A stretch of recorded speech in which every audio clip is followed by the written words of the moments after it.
What's going on, everybody? Evan here with Evan's Detailing and Polishing. And today we're talking about the tools that we use to polish with.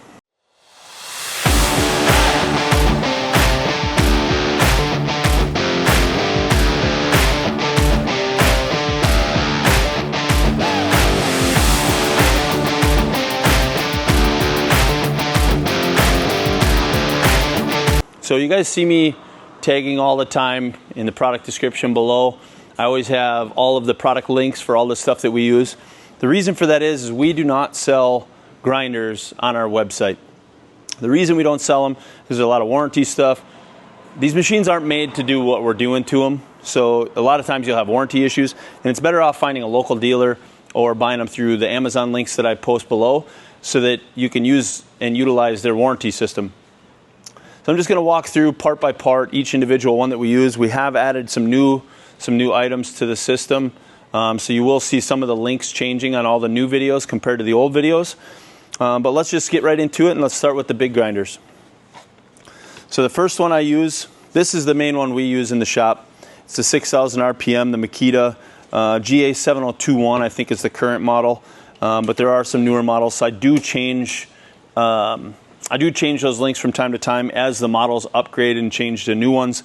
This is my favorite one, simply because of the way it locks. We can knock out the safety lock feature so that you can actually grab it and use it right away and feather the trigger.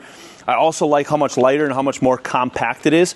So if you see when we put our center plates on right here, the arbor doesn't stick out through the top.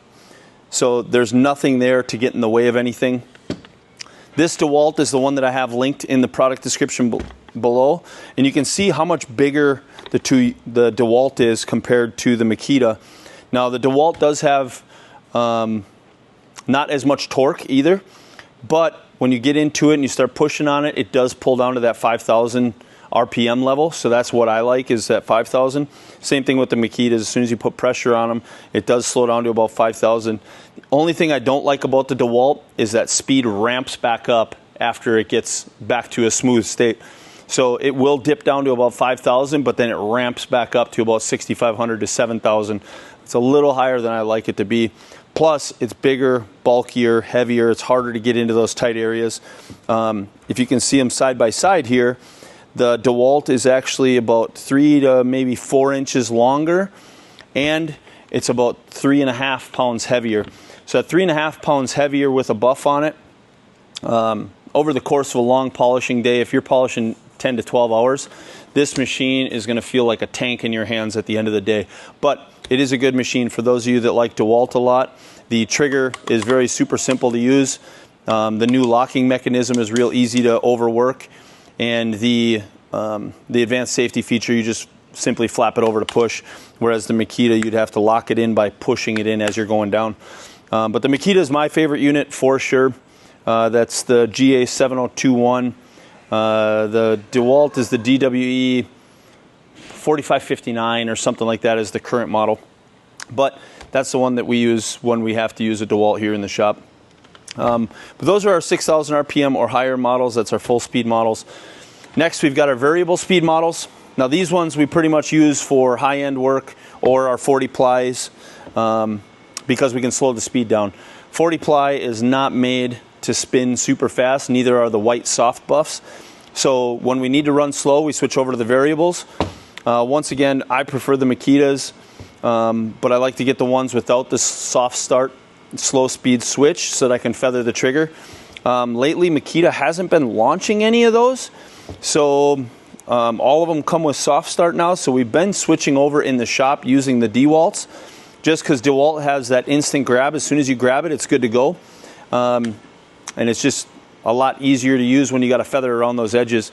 And on our high-end stuff, when we have like a yellow buff or a white buff on here, and we're trying to slow it down and really work it in, those I'll switch back to the Makita, just because once again that torque is a little higher and the torque is more consistent, so it stays at that same RPM the longest time.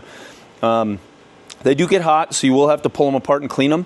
The DeWalt is much easier to clean than the Makita. The Makita, you got to open it completely up, pull it completely apart to clean it.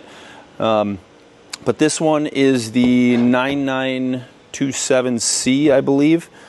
That's definitely my favorite model. They've started getting more ergonomic, and now the new ergonomic ones get really hot, so we're not a big fan of those. So like I said, we've been switching to the DeWalt's. These ones are the DWP 849Xs. I can only say that one with much more confidence because that's what we've been using for a majority of the years now. I only have a few of these Makitas left that, like I said, I use just on our high-end stuff where we need consistency and perfection every time I use the Makitas. But the DeWalt's are great everyday tools because we can pull them apart and clean them so much faster. And not having that slow start, that soft start, if you will, definitely comes in handy, or not having that. We can feather the trigger on the DeWalt better than we can with the Makita. The Makita, it's real tricky to keep that speed up going through there. So those are the two units that we have for the variable speed. And then, as you guys know, we switched over to the DeWalt Inoxes for sanding and for our mini buff stuff. But we also, I was just up in Canada and stumbled across the Makita rep at a Tim Hortons and asked him a bunch of questions because the Inoxes get real hot and like to overheat and break off for us. So you got to keep two of them on hand. You got to keep one in front of a fan while that one's cooling off. You can run the other one, and as soon as that one's cooled off, you swap them out because they like to overheat a lot. So we swapped out. He gave me the recommendation to use the Makita GA5090, which is the variable speed smaller grinder, so that we could start running our mini buffs on here as well, and our rotary sanding discs on here. Now this one does get hot. We haven't pulled it apart yet to clean it. It does look like it's fairly simple to clean. There's only one screw in the end of here, so I'm guessing that's the only one we got to pull off to clean out the filter area. But this machine doesn't get as hot, and it definitely doesn't kick out as much, but it still does have that clutch brake that the Inox has. Now we talked about that clutch brake. When you get bound up in something, it automatically turns itself off. So when it turns itself off, it means, is it going to save you from wrapping up in the wires? No. But when the wires do wrap up, it's going to kick itself off instead of staying on and whipping you with it. So it will kick itself off. If it gets bound up in your shirt, same thing. It'll get bound up in your shirt and it'll stop. Whereas with the other machines, when it gets bound up, it just keeps going. It'll tear your shirt off. So we did switch out to the Makita GA5090. We've been having really good luck with it. We haven't had it all that long to be able to say for sure that it's going to be better than the Inox. But as of right now, so far from what we've found, it has been beating out the Inox in our real world usage here with as much as we beat on it. The other day, Levi was actually doing the inside of a stainless grill with it, and it managed to get so hot that it burnt him. So I'm guessing it'll hold on pretty well through the heat, and you can see this thing was just completely annihilated. So those are our mini buffers that we use.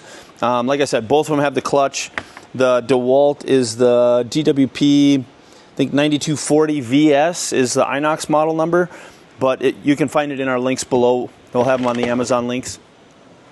Now for our Orbital stuff, we have the Porter cable. That one we have linked below.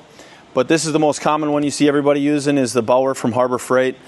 Once again, there's nothing wrong with Harbor Freight. I just don't like the reliability. And for us, we're 30 minutes away from any Harbor Freight in any direction from our shop here. So when one breaks down, I either need to always have a spare handy because it will break down. It's not going to last very long. Not compared to the Porter cables or the Makitas. So if you are using them, keep 2 or 3 of them on hand, which you can do because these are about 1/3 of the cost of the Porter cables. So you can keep 3 of them on hand for the cost of 1 Porter cable. But the Porter cables last so much longer. The torque is so much harder with the Porter cable. You can really lean into it and put a ton of pressure on these Porter cables. If I were to make a recommendation, if you have the money for it, definitely get the Porter cable. If you're just starting off and you're only going to do it a little bit on the weekends, definitely go to your local Harbor Freight and get the Bauer.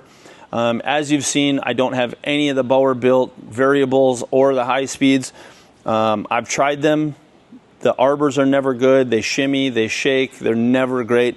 For me, I want to keep them as smooth as possible. When they're grinding and wearing out, I don't like that. It's not my personal preference. But we do still keep 1 Bauer built around. If there's 3 of us that got to be running them, we got 2 Porter cables in my shop, and we do use 1 Bauer for just a little touch-up stuff. But we do not use this on a daily basis. This is a just-in-case kind of deal. Our Porter cables are what see a lot of use in our shop.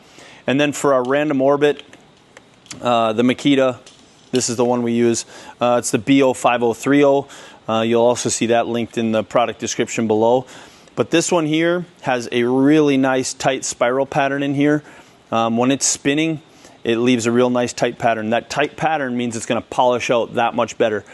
When you have a really large throw of like an air-powered unit, or if you have like the DeWalt's or the Bowers, that star pattern that's inside of there being as big as it is really makes it hard to polish out after. Even the Bower, I find if you're just using the Bower for sanding, the pattern that's inside of there, you almost got to run it to 800 because you can't polish out very well even at 800. With this, I can actually polish out at 320, 400 already, whereas on the Bower you got to run to either 800 or really spend time with the 600. Even with the Porter cable, you'd really have to spend a lot of time with the 600 because it has a very aggressive throw inside. So for your finish sanding, definitely use the Makita. For rough sanding and that kind of stuff, you can definitely use the Bower or the Porter cable. Either one of those are going to be great units.